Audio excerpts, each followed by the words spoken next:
Bulletin में खुशामदीद। सबसे पहले खबर तहरीक इंसाफ के ऑपरेशन सिंध की। वज़ीर आज़म इमरान खान और घोटकी के सरदार अली गौहर मेहर में राबते के बाद गवर्नर सिंध इमरान इस्माइल, वज़ीर ममलिकत शहरियार आफरीदी और PTI के सिंध असम्बली में पार्लिमानी लीडर हलीम आदिल शेख ने भी घोटकी में बैठकें लगा ली।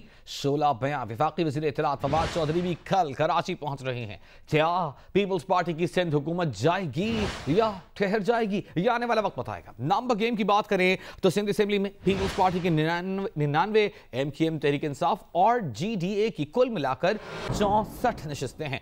तख्त का तख्ता करने के लिए 85 का हिस्सा दरकार है। सूबे में क्या होने जा रहा है, सबको है इसका इंतजार। घोटकी के अली गौहर मेहर ने तहरीक इंसाफ के रहनुमाओं से मुलाकात के बाद क्या कहा, आइए आपको सुनवाते हैं।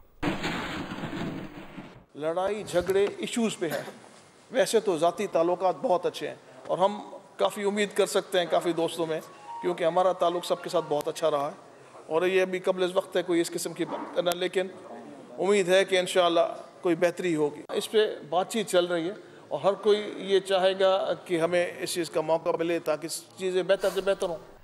दूसरी जानिब PTI के ऑपरेशन सिंध पर तनकीद करते हुए सिंध के वजीर नासिर शाह ने कहा है कि तहरीक इंसाफ को शर्म आनी चाहिए। क्या वो सिंध में फ्लोर क्रॉसिंग और अरकान की खरीदो फरोख्त करना चाहते हैं? नासिर शाह के बयान के जवाब में गवर्नर सिंध इमरान इस्माइल ने जियो न्यूज के प्रोग्राम नया पाकिस्तान के मेजबान शहजाद इकबाल से गुफ्तगू की। कहा उनकी जमात हॉर्स ट्रेडिंग नहीं कर रही, ये तो खुद पीपल्स पार्टी के लोग हैं जो उनकी जमात से राबिते कर रहे हैं। पीपल्स पार्टी अपने MPAs को कंट्रोल करे।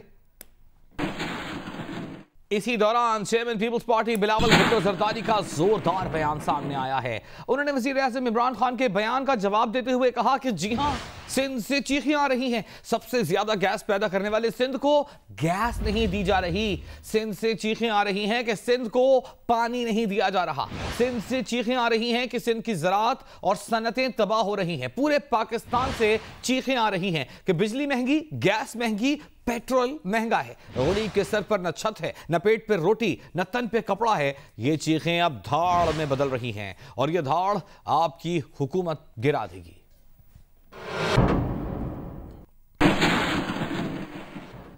मुबैना जाली बैंक अकाउंट के जरिए मनी लॉन्ड्रिंग के खुद नोटिस की समाअत कल सुप्रीम कोर्ट ऑफ पाकिस्तान में होगी। JIT ने मुल्ज़िमान के खिलाफ 16 रेफरेंसेस दायर करने की सिफारिश की है। मुल्ज़िमान अनवर मजीद और अब्दुल गनी मजीद ने अपने जवाब में खुद को मासूम करार देकर JIT रिपोर्ट मुस्तरद करने की इस्तदा की है। आसिफ जरदारी, बिलावल भुट्टो जरदारी, फरियाल तालपुर और दीगर से जवाब तलबी के लिए सुप्रीम कोर्ट ने नोटिस जारी कर रखे हैं। उधर रहनुमा नून लीग एहसन इकबाल का कहना है कि NRO उनकी जमात को नहीं बल्कि अलीमा खान को मिला है। फवाद चौधरी और शेख रशीद हर दौर के लाउड स्पीकर हैं। नारोवाल में खिताब करते हुए एहसन इकबाल ने कहा कि अगर इमरान खान पूरे पाकिस्तान को और पूरी ऑपोजिशन को भी जेल भेज दें तब भी PTI की हुकूमत नहीं चल सकती, क्योंकि ये अनाड़ियों का काम ही नहीं। कराची में कत्ल किए गए सियासी रहनुमा अली रजा आब्दी की याद में क्लिफ्टन में एक ताज़ियती तकरीब मुनक़्क़द की गई। यहाँ पर उनसे मुंसलिक, उनसे जुड़े लोगों ने उनकी याद में शम्में रोशन की और उनके लिए दुआ की। इस मौके पर उनके वालिद ने भी इस ताज़ियती तकरीब से खिताब किया।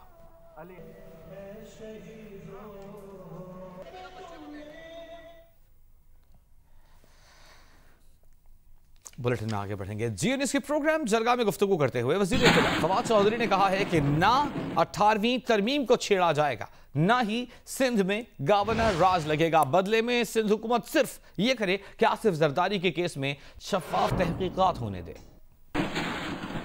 As a spokesperson of the government and being a very responsible minister, मैं आपको ये यकीन दिलाना चाहता हूँ कि ये दोनों काम नहीं होंगे।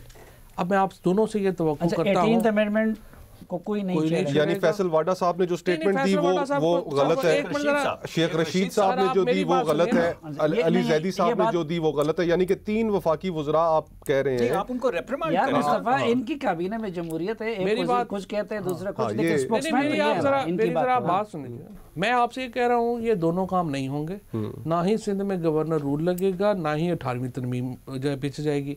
अब मैं आप दोनों से ये तवक्कुह करता हूँ कि आप जरदारी साहब के केस में फ्री एंड फेयर इन्वेस्टिगेशन की हमायत करेंगे। आप ये कहें बिल्कुल, हम तो चाहते हैं कि फ्री एंड फेयर इन्वेस्टिगेशन हो। नैब जो है वो आपके इस वक्त नैब आपके अंडर काम कर रहा है, आप उसके स्पोक्स पर्सन नैब के बने हुए हैं। देखिए, आप पहले उनके बिहाफ पे अभी आपने एक स्टेटमेंट दी है। हाँ, मैंने कहा रेफरेंस फाइल नहीं है, नैब की बिहाफ पे नहीं। मुस्लिम लीग नून के रहनुमा राना सनाउल्लाह ने कहा है कि जारी अहकाम केस में जीआई की रिपोर्ट अभी अदालत में जमा हुई है, उस पर अभी एक्शन होना है या नहीं फैसला सुप्रीम कोर्ट करेगी। लेकिन पीटीआई ने सिंध पर एक रात पहले ही हमला कर दिया है, अपने लोगों की ड्यूटियां लगा दी हैं कि जाओ सिंध में बंदे तोड़ो। और यहां आपको खबर देंगे कि एहतसाब अदालत ने नवाज शरीफ के खिलाफ फ्लैगशिप इन्वेस्टमेंट रेफरेंस का तफसीली फैसला जारी कर दिया गया है। 24 दिसंबर को यह फैसला सुनाया गया था, जिसका तफसीली फैसला अब जारी किया गया है। नैब की दस्तावेजात नामुकम्मल थी, नवाज शरीफ के खिलाफ क्या साबित ना हो सका। तफसील जानेंगे नुमाइंदा जियो न्यूज उवैस यूसुफजई। उवैस, बताइएगा क्या लिखा है तफसीली फैसले में? जी देखिए, एहतसाब अदालत के जज मोहम्मद अरशद मलिक ने फ्लैगशिप इन्वेस्टमेंट रेफरेंस में नवाज शरीफ की बरियत का तफसीली फैसला मौसम सरमा की छुट्टियां मनसूख करके तहरीर किया है, जो फैसला सुनाने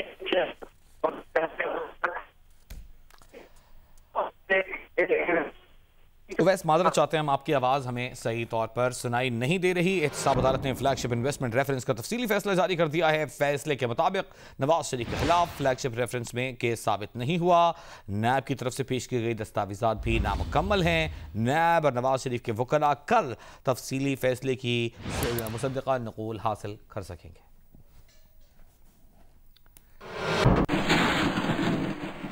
पाकिस्तान तहरीक इंसाफ के सीनियर रहनुमा हामिद खान ने फवाद चौधरी पर राना सनाउल्लाह की जानिब से आयद किए गए इल्जामात की तस्दीक कर दी है। राना सना ने फवाद चौधरी पर chief justice Lahore high court के नाम पर पैसे लेकर फैसले कराने का इल्जाम लगाया था। उस दौर में फवाद चौधरी के चचा Iftikhar Hussain Chaudhry chief justice Lahore high court थे। रहनुमा पीटीआई हामिद खान ने कहा है कि किताब में जस्टिस इफ्तिखार हुसैन के जिस भतीजे का जिक्र किया था वो फवाद चौधरी ही थे। उनके दौर में लाहौर हाई कोर्ट में बहुत करप्शन थी।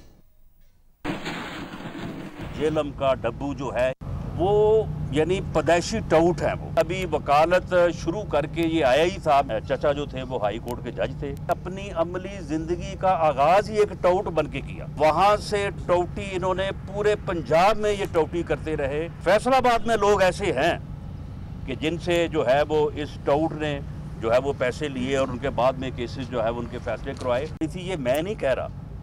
हामिद खान जो पीटीआई का जो है वो मुस्तरद लीडर भी है और वो अदालतों के मतलब वकला के मतलब वो इंसाइक्लोपीडिया है, वो जानने वाला आदमी है, वकला की सियासत करता है।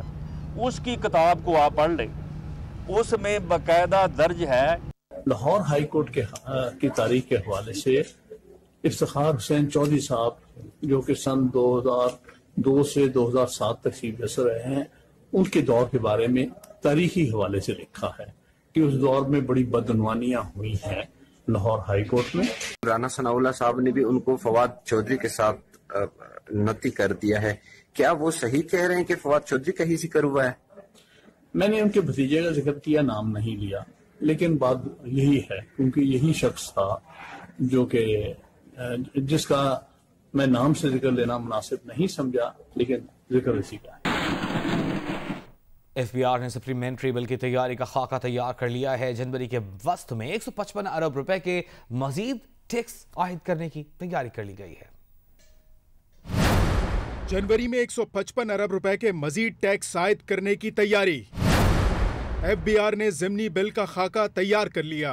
एफबीआर ज़राए के मुताबिक सप्लीमेंट्री बिल में गैर मुल्की गाड़ियों पर दरामदी टैक्स में इजाफे की तजवीज़ है। जनरल सेल्स टैक्स की शरह भी यकसा किए जाने का इम्कान है। इस वक्त मुख्तलिफ अशिया पर सेल्स टैक्स की शरह 5% से लेकर 22% तक है। ज़राए का कहना है कि बरामदी सनतों में इस्तेमाल होने वाले खाम माल पर कस्टम्स ड्यूटी कम करने की तजवीज़ भी ज़ेर गौर है। Hi, I'm Wajid Sani. Thanks for watching Geo News. For more videos and updates, don't forget to click the subscribe button. Keep watching Geo News.